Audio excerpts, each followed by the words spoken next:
Well, grab a plate and bring your appetite. Sizzle Dining is kicking off in less than a week, and every single meal helps feed local kids and offer supplies through Blessings in a Backpack. And this year, we have 4 full weeks to dine for good. There's good reason for that, because we've got 128 restaurants to go test out this year, including some familiar faces like Bistro 821 in downtown Naples. And joining us in the studio is chef and owner Jeff Hausman. Good morning, Jeff. Oh, good morning to you. Did I say it right? Thank you for being here. Yeah, Hausman, perfect. Okay, perfect. Good.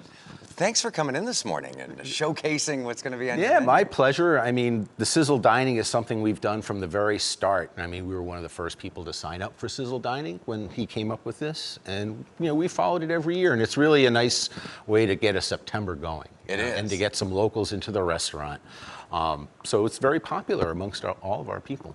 It is nice. And we can see why. You've been in business for 30 years, is that correct? 32 years 32 years Yes. on Fifth Avenue. And obviously you found the recipe for success. Yeah, I give people what they want. I mean, over all these years, all the dishes we've done, we know what people are looking for and we give it to them. Sure. I mean, that's what my job is. It's not to produce these incredible dishes that maybe somebody might like or not, right? I mean, I'm here to give people what they want. And these are prime examples of exactly what people are really looking for. I'll say. These look amazing. These are on the Sizzle Dining menu. These are all on my Sizzle Dining menu. I'll go along here. This way to that way. This way to that way. This is a duck confit salad, and it's got a roasted shallot vinaigrette.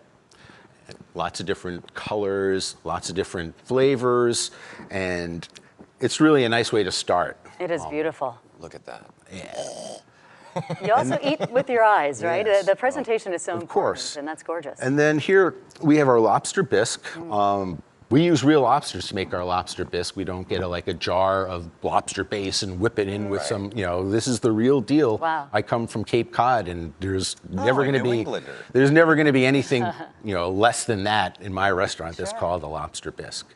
That's nice. This is one of our better selling dishes. It's a sole. It's encrusted with lemongrass and ginger, and I'm serving it with a spicy sauce right here and some broccolini, mashed potatoes. Here is our latest, most hot dish. It's a red curry with shrimp. My wife has a garden, and she has grown all of the ginger. It's a Thai ginger, lemongrass. We've got a kaffir lime tree, tomatoes. Mix that all together with a really nice red curry, and bingo, we have something that... Oh my gosh, it is beautiful. It's really... Got a little kick to it. It's got a little kick to it, but it's meant for your average diner. It's not like you're going to come in and go, oh my God, that's so hot. How do you balance tradition with innovation? Because you're changing up the menu, putting things like this on, but you've got to keep those fan favorites too. What I do is, all my food, there's no recipes, there's methods.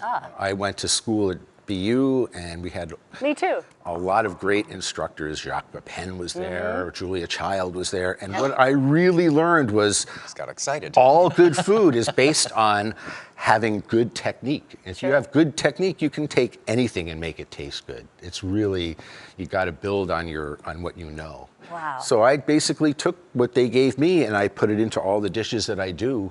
And I think that's one of the reasons there's a base of good flavor with everything. We make everything from scratch. We make veal stock. It takes 3 days, to make one sauce for one dish. So we really do what needs to be done at the bistro to, put out the really good food.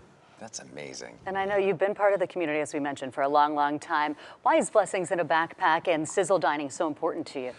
Well, when you're at a place for 32 years, there's a lot of meaning. For me, the reason I stayed in Naples, I had a really bad tragedy about 22 years ago, and my wife was killed in a car accident. Oh my gosh. And I was left with my young daughter. And every chef, restaurant owner came together, put together an event for me at the Turtle Club, and raised almost $20,000 for me. And this was at a time when my life, imagine what my life is like. And I looked around and I'm like, I can't leave these people. These people are supporting me. I'm staying, and that's why I'm here now. I mean, I was just like, Bistro is my place, and these are my people, and this is a great town.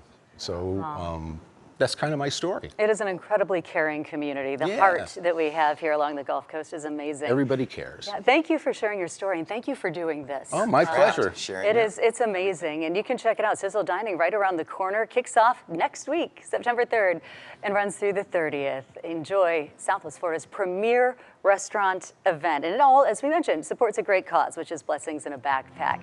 128 restaurants are involved, including this fantastic one. So we're going to put a list of all those restaurants that you can check out. Head to Fifth Avenue if you want to have a really, really good meal. We have the best. Bistro's amazing. It is 9:54. We're going to be right back. Thank you.